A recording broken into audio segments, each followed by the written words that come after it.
انا في السعوديه بقالي 20 سنه، واول مره اشوف اللي انا هوريه لكم ده. واعتقد ان في زي كتير من بره السعوديه ما يعرفوش ان الحاجه دي موجوده في السعوديه. انا في الجنوب في عسير، طلعت من ابها، عديت على بالاحمر ورايح على بالاسمر وتنومه والنماص. فطلعت بره الطريق الرئيسي، قلت كده ايه امشي جوه شويه. يعني طبعا امان، اي حته هتمشي فيها الحمد لله في السعوديه امان، ربنا يديمها علينا يا رب. قبل ما اوريكم قول ما شاء الله. انا قلت لك قول ما شاء الله. اللي ورايا ده ضباب. ما شاء الله تبارك الرحمن. يعني اللي ورايا ده ضباب.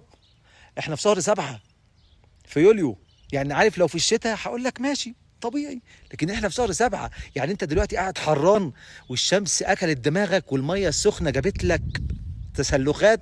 انا مش عارف انت فين، بس انا متاكد انك حران، الا لو انت في المحيط هنا عندنا. لا، واللي يغيظك ان هو مش عاجبهم. يعني انا امبارح قاعد في ابها مع مجموعه من اصدقائي، فلقيت واحد فيهم انا، فقلت له مالك يا ابني؟ قال لي يا اخوي معك جانا هالحر. وش هالحر؟ حر؟